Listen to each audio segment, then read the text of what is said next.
Olá, eu sou a Luísa Reis, acadêmica de Medicina da Universidade Federal de Pelotas, e esse é mais um episódio do Ginecologicamente Falando, podcast do Departamento de Ginecologia e Obstetrícia da Universidade Federal de Pelotas. Hoje vamos continuar a conversa com a doutora Miriam a respeito da anorexia nervosa. Quem dá esse diagnóstico de anorexia nervosa? Bom, transtornos alimentares são transtornos emocionais, certo? São transtornos, ou seja, o comportamento alimentar e a desnutrição, a dificuldade com o corpo, o excesso de preocupação, na verdade, tem uma origem emocional, cognitiva e comportamental. Vai ter como consequência uma série de problemas clínicos, tá? Então pode ter, em função da desnutrição, pode ter irregularidade menstrual, pode ter parada da menstruação, pode ter problemas gastroenterológicos, por exemplo, constipação, porque a pessoa come muito pouco, ou pode ter diarreia alternada por conta de uso de laxantes, mesmo na anorexia. Então, é muito comum que as pessoas com anorexia ou com transtornos alimentares em geral acabem sendo vistas por vários profissionais da área da saúde, tá?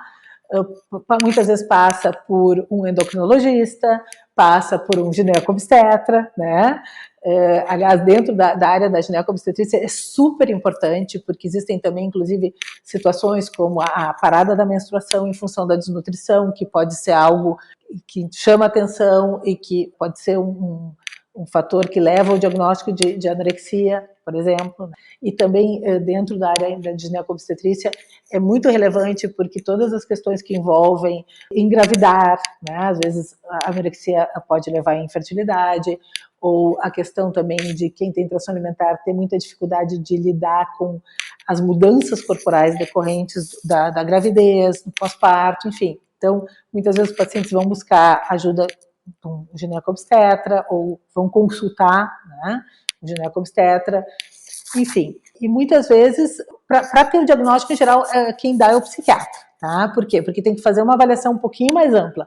Mas colegas de todas as especialidades podem se alertar, se preocupar e encaminhar, ou eventualmente fazer uma troca de consultoria com alguém da área de psiquiatria, tá? Ou psicologia, tá? Existem psicólogos também especialistas em transtornos alimentares.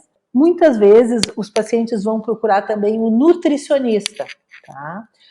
O nutricionista também pode se alertar e muitas vezes é um profissional fundamental na ajuda aos pacientes com transtorno alimentar, mas infelizmente tanto na área psi, não existem muitas pessoas que se treinam e acabam tendo experiência para fazer o diagnóstico e o tratamento de transtornos alimentares. Parte da minha atividade, aliás, uma das minhas atividades principais aqui no Hospital de Clínicas é treinar residentes para ter cada vez mais colegas psiquiatras que tenham ferramentas para fazer o diagnóstico e tratar transtornos alimentares. Então, isso é parte do nosso programa de residência, o programa de transtornos alimentares. Então, assim, os psiquiatras, então, que entendem, ou psicólogos, e nutricionistas também, que às vezes também têm um treinamento específico para isso. Mas assim como os psiquiatras às vezes não têm treinamento, é muito comum, por exemplo, nutricionistas, a gente sabe que a faculdade de nutrição ela é muito focada em trabalhar com questões de restrição alimentar. Então é bastante frequente, assim como eu falei, que passe às vezes por um psiquiatra que não tem treinamento, que não vai se dar conta e fazer o diagnóstico, passe por um clínico, por um gastro, por um gineco que também não vai se alertar, é muito comum que passe por nutricionista que às vezes não vai se alertar. E às vezes vai tolerar também essa desnutrição como sendo algo positivo ou sadio, tá? Então a gente tem que ter bastante cautela. Porque o mais importante de qual é o especialista que vai dar o diagnóstico, às vezes o educador físico também pode se alertar e encaminhar para uma avaliação médica. Então, assim, mais fundamental do que a área de especialidade é que seja alguém que tenha treinamento para isso, porque existem também clínicos, endocrinologistas, gastroenterologistas com os quais a gente trabalha, né? Nutrólogos, que é uma área da medicina, também a nutrologia. A gente tem a nossa retaguarda clínica aqui no Hospital de Clínicas, o serviço de nutrologia, né, com que a gente trabalha muito estreitamente. Então, assim, é que seja alguém que tenha o treinamento para fazer esse tipo de avaliação e diagnóstico. Certo. E como é feito esse tratamento? Ele tem que ser de forma multidisciplinar? E são necessárias medicações e intervenções psicoterápicas? Sim.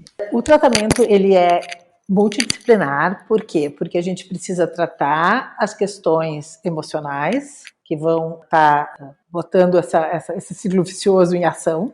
A gente precisa ter uma avaliação clínica e cuidar das repercussões. Então, pode ser um endocrinologista, pode ser um clínico geral, pode ser um nutrólogo, pode ser, eventualmente, um gineco-obstetra, pode ser um gastro, que tenha também uma visão, né, clínica, né, mesmo que dentro de uma determinada especialidade.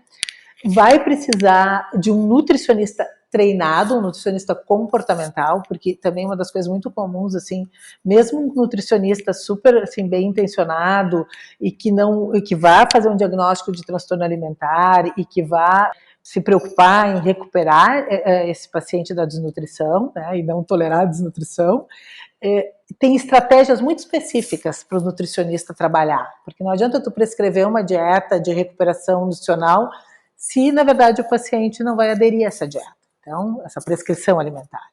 Então, precisa de um nutricionista treinado em nutrição comportamental, idealmente ter um terapeuta de família ou alguém que possa fazer uma abordagem familiar, eventualmente pode ser um psicólogo, pode ser, às vezes, um assistente social, um enfermeiro que vai abordar, fazer psicoeducação da família. Outro profissional que pode ser muito interessante é o profissional da educação física, que possa trabalhar questões corporais, aceitação corporal, algum trabalho físico justamente dentro das características e das eventuais limitações físicas. Por exemplo, a pessoa extremamente desnutrida não pode fazer atividade física, mas a partir do momento em que há já uma condição, que tipo de atividade física realizar, né? Enfim. Então, educador físico, ou seja, profissionais de várias áreas podem contribuir e é fundamental que esses profissionais, então, trabalhem com uma visão comum, trabalhem em conjunto, em constante diálogo. Quanto à questão medicamentosa, sim, como eu falei, os remédios, às vezes a gente pode usar para tratar sintomas, né? Mas se o paciente está muito desnutrido, por exemplo, não vão funcionar adequadamente os remédios. E não existe nenhum medicamento da área de neuropsiquiatria que seja suficiente para tratar um transtorno alimentar ou uma anorexia. Os tratamentos medicamentosos, eles são um componente do tratamento e não são o componente fundamental. O componente fundamental são as abordagens psicoterápicas, certo?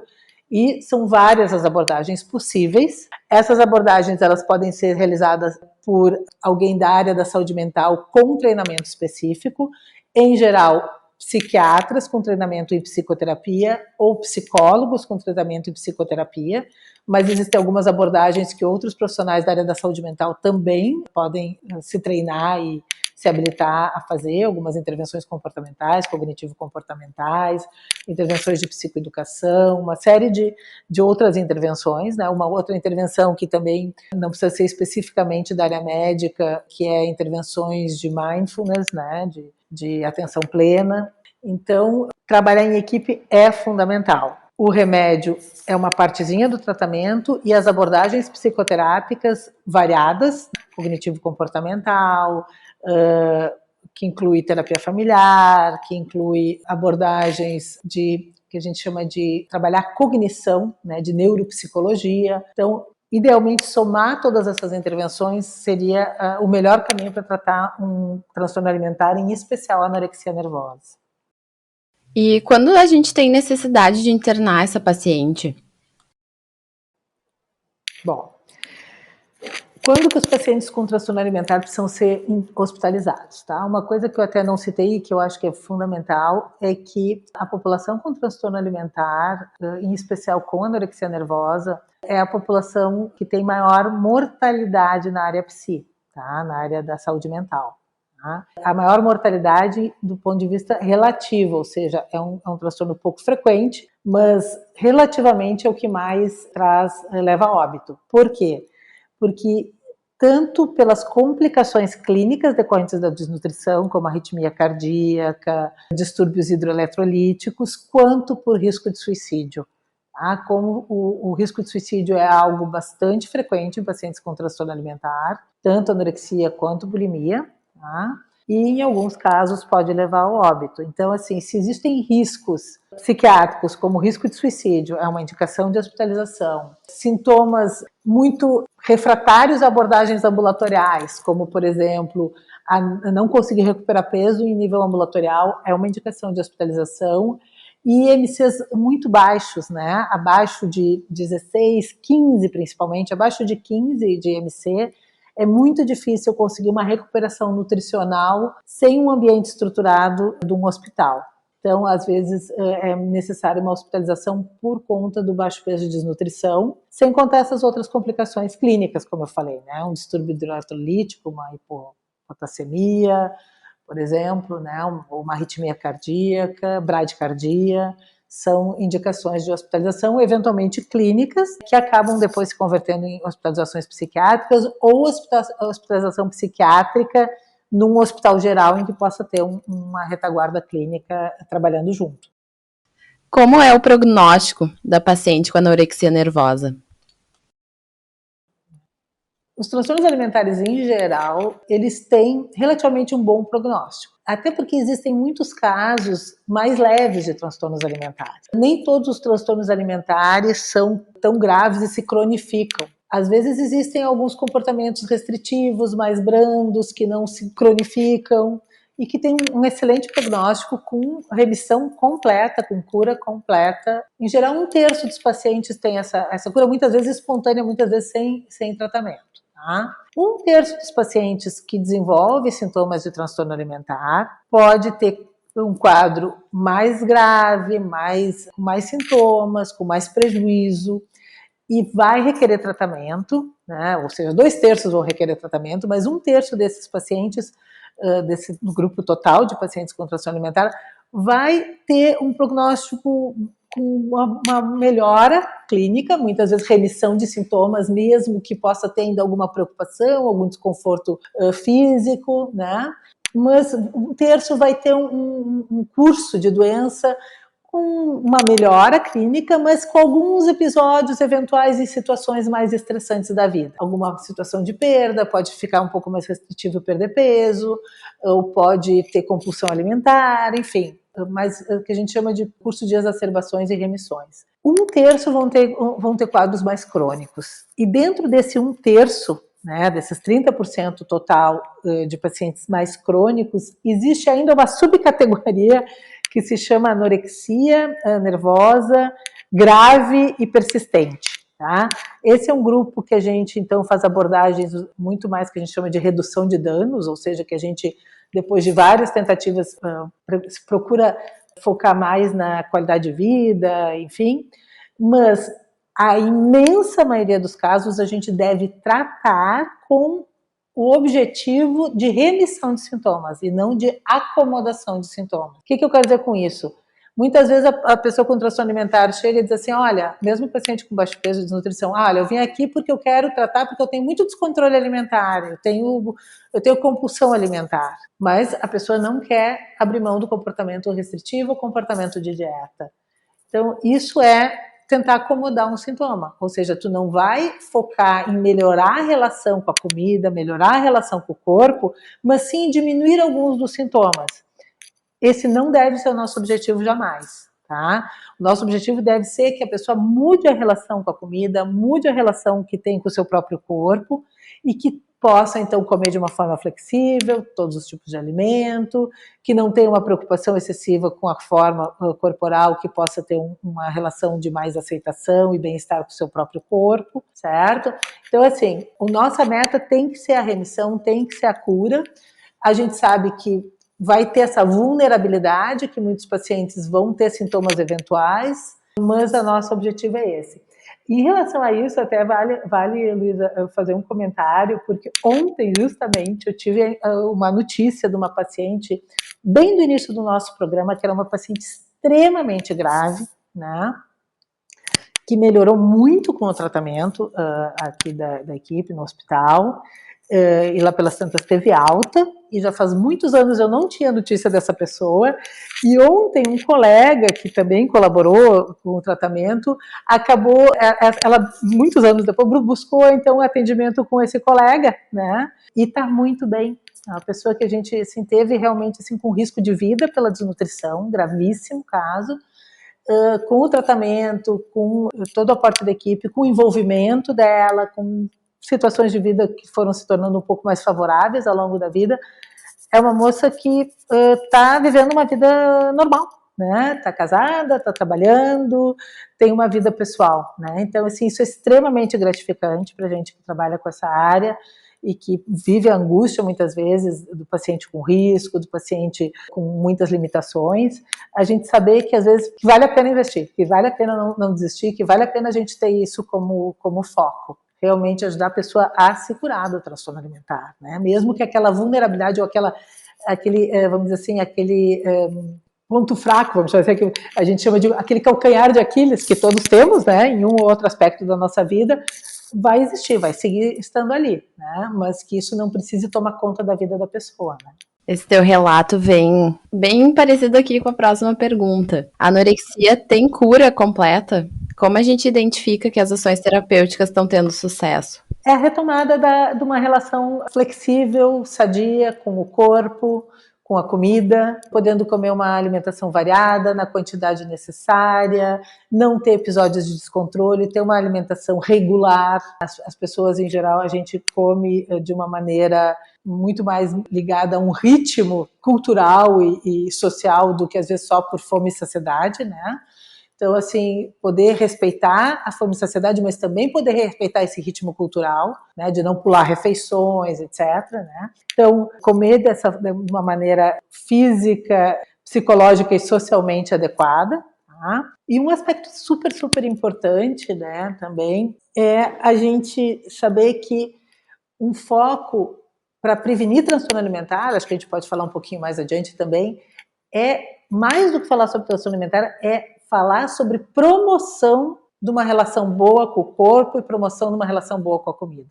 Ou seja, promoção de saúde, né? Antes do adoecimento. Esse seria, vamos dizer assim, o cenário ideal, em termos de melhorar o prognóstico e de melhorar, então, o curso dos transtornos alimentares. E como funciona o segmento dessa paciente? Quais são os critérios de alta do tratamento? Existem recidivas dessa condição? É como eu falei, né? Na verdade, tem pacientes que melhoram ao ponto de retomar uma vida super adequada, normal, muitos casos, alguns inclusive que entram em remissão sem um tratamento específico, tá?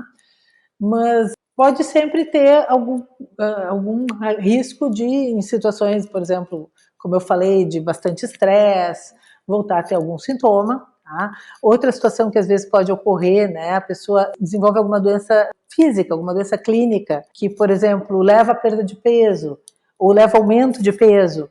Isso pode ser um fator para retomar, para reiniciar os sintomas, e daí seria um momento de voltar a ter uma ajuda. Ou alguma situação de psiquiátrica, por exemplo, uma depressão também pode levar o paciente a ter dificuldade de alimentação. Então, o paciente, uma vez que está numa relação mais adequada, pode ter a alta, né? É para isso que a gente trabalha, né? A gente trabalha para que os pacientes possam retomar uma vida normal e não precisar de acompanhamento constante. Alguns pacientes que têm um pouquinho mais de dificuldade, talvez precisem de um acompanhamento mais constante, de mais longo prazo, algum monitoramento, alguma ajuda emocional. Alguns pacientes, como eu falei, um grupo pequeno, sim, vai precisar de um acompanhamento mais intensivo, mais constante, por um período realmente, às vezes, da vida inteira. Mas isso não é necessariamente a regra. E agora falando um pouco sobre a bulimia nervosa. Qual a diferença dela com relação à anorexia? Ela é mais branda no geral ou não? E o tratamento é parecido? Sim, é como eu já mais ou menos expliquei isso no início da nossa conversa, né? A bulimia, ela não tem a característica da desnutrição e baixo peso, ela predomina a irregularidade alimentar, ela pode ser bastante grave, porque na verdade os comportamentos compensatórios que podem ser vômitos, podem ser uso de laxantes, diuréticos, podem levar a distúrbios hidroeletrolíticos e levar ao óbito.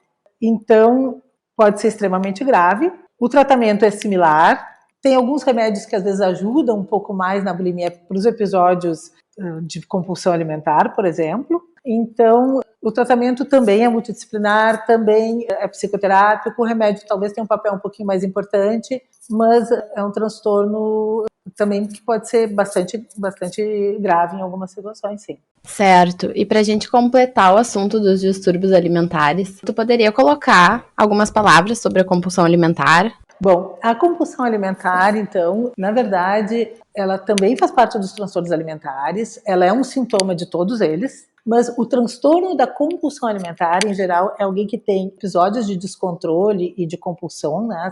Até uma coisa importante caracterizar o que é uma compulsão alimentar.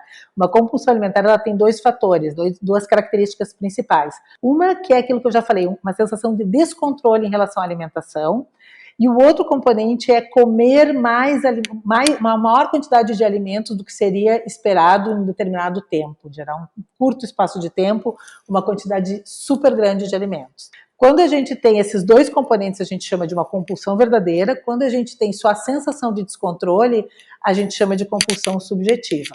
Mas enfim, então quem tem transtorno da compulsão alimentar tem muitos episódios de compulsões verdadeiras, não faz comportamento compensatório e, por conta disso, muitas vezes desenvolve sobrepeso e obesidade. Fundamental ressaltar, obesidade não é um transtorno alimentar. Obesidade é uma síndrome clínica que pode ser resultado de vários fatores. Um grupo de pacientes com obesidade vai desenvolver obesidade pelo transtorno psiquiátrico, o transtorno da compulsão alimentar, certo? Então, não é todo mundo que tem obesidade que tem transtorno alimentar. Certo? Mas dentro dos pacientes com obesidade, o transtorno alimentar mais comum é o transtorno da compulsão alimentar.